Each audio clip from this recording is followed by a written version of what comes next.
very happy to be here. I'm happy to see a lot of familiar faces in the audience.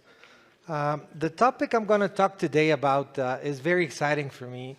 Has different terms. We've heard about innovation a lot. And today I want to talk to you about a different phenomena that we've been watching for the last at least 5 years. I'm just going to wait a bit till they put the keynote on.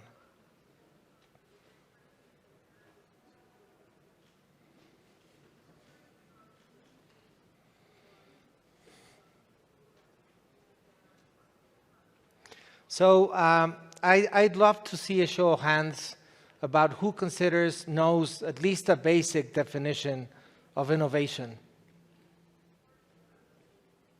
We've all heard the word, right? Interesting thing about innovation is that there are so many different definitions, and just getting the experts to understand what it actually means, it's very complicated. This definition took a few years for the ISO organization. And the thing is that throughout history, we've not understood innovation as something positive. If we go back to the books and we start understanding it, the context defines a lot of the stuff. And for that reason, it was not until the end of World War II that we understood that innovation was a good thing. Because before that, what we were thinking probably was that change was not really positive. We were not embracing it. And if you go throughout the history, I would like to say and challenge that it's part of human nature. We've been doing that for millions of years. And basically what has happened is that we've created tools and technology every time even more sophisticated that enables us today to even do things that were unimaginable a few years ago.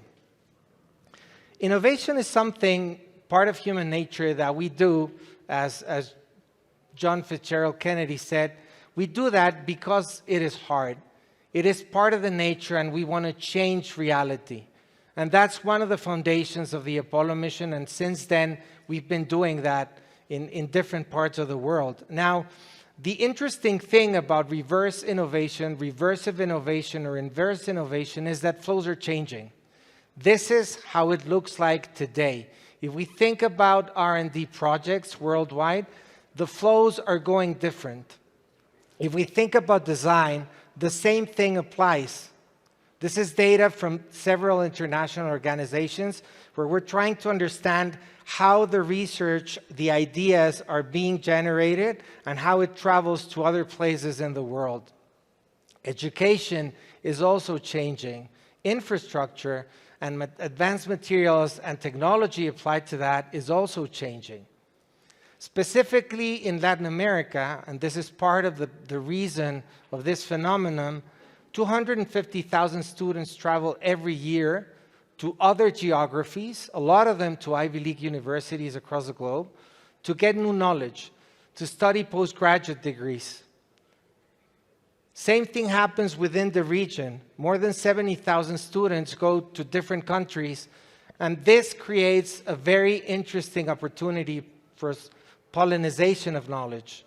And based on that, we now have thousands of scientists in emerging economies that, by the way, are in the space of Latin America publishing a lot more than other regions of the world. There are countries that a scientist has a publishing rate of 29 times more than people in northern countries, G7 geographies. So just think about that. Productivity is just off the roof. The opportunity there also has to do with how much the ecosystem is worth. Back in 2020, the ecosystem of deep tech and innovation in the region was worth $221 billion. It is expected to grow to more than $2 trillion by 2030. And this exponential growth represents a massive opportunity. And we have to take advantage of it, because also there's a very interesting phenomenon in terms of the population pyramid of the region. We have some of the most young population in the world. And if we think about young people studying abroad, going back to the best universities in the world and coming back to emerging economies, it gets exciting. The other thing also to take into account is that these people live, or we live, where 85% of the population of the world lives. So if you think about the situation as an entrepreneur, the opportunity is massive. Because usually where you find the biggest problems are the biggest entrepreneurial opportunities, and we, as people living in emerging economies or not G7 economies, have the opportunity to solve problems for more than 6 billion people. And if you do the math, then you understand that phrase of Peter Diamandis talking about becoming a billionaire by helping 1 billion people. Well, we can do that 6 times fold. Now, have you guys heard about reverse innovation, reversive innovation, or inverse innovation? Show of hands. None? So let me give you a couple of examples. It actually looks precisely like this. It's about creating the new technology from the south and then usually going to the north to scale. How does it look like? There are a few examples I want to share with you in many different spaces. Juan Jose, for example, from Costa Rica, started a company on medical devices. These guys are now mainly working from the US. It's already a unicorn. Matias, from Chile, started a company creating plant-based food. They're now working mainly in the US. They're funded by Jeff Bezos, and they have diversified a very impressive portfolio of a lot of things, including meat, mayonnaise, etc. Emiliano is working with satellites. Also another IPO, very successful. Funded in Argentina back in 2010. Those are 10 years to go to a very impressive valuation. Federico, second generation entrepreneur from Argentina, basically working with transgenics and advanced agri-tech. Juan Fermin from Guatemala. These are the types of entrepreneurs that we've been working with in the region for the last 20, 30 years. And now we're seeing the results. So when we think about entrepreneurship and we think about all the platforms that are being funded by the VC community, that's very exciting. But we also now have the capability to develop deep tech that is going to change the world. And let me share with you a few examples of the portfolio that we've been working on as Prison Capital. Walter is a Mexican from Monterrey. He works basically in advanced materials. He's been working in that space for the last 8 years. He created a process right now where he basically takes residue from mining industry, which is a big headache for that industry, and he turns that into a thing called clinker. Clinker is kind of like the foundation of cement and concrete.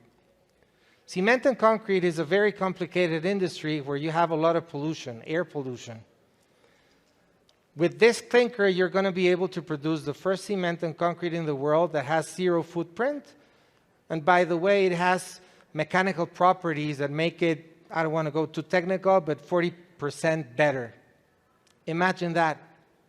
These guys, before a Series A, he just got invested in. He's still working on the round, but he's going to go to Canada this month, September, to scale the technology.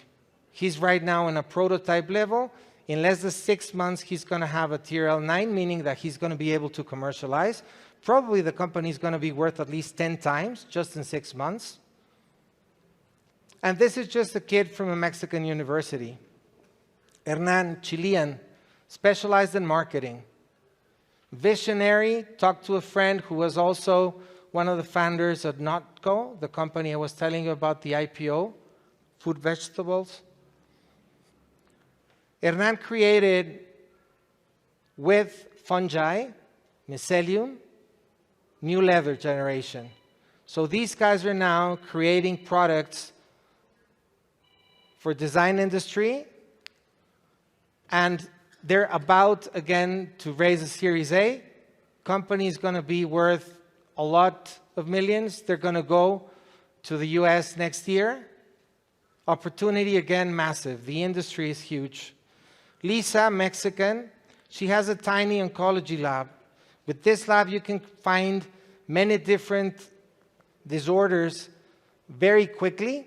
It's very cheap. She has been already incubated by Y Combinator. She already raised $3 million. And Theo, finally, medical device, cervical cancer. This thing is going to enable doctors not to have a new, not only to have a new revenue stream, but also to give results immediately to the audience. So what I'm trying to say here is that, finally, Aden, Argentinian, he has a 3D printer for organs. The brilliance about Aden is that because he hasn't had the cash flow to go through FDA process, what he's doing now is selling equipment as research for universities. 60% of universities in Latin America have his equipment. I want to close with this phrase: today's innovation is tomorrow's tradition. And I love the phrase because the first time I saw it, I was thinking about maybe a CEO of a tech company. Thing is that it was written by Lydia, who's a chef from a restaurateur. What I'm trying to say is that we have to look for innovations in places that we haven't looked before. And we're able to do that now, because finally, it might come from where we least expected. Thank you.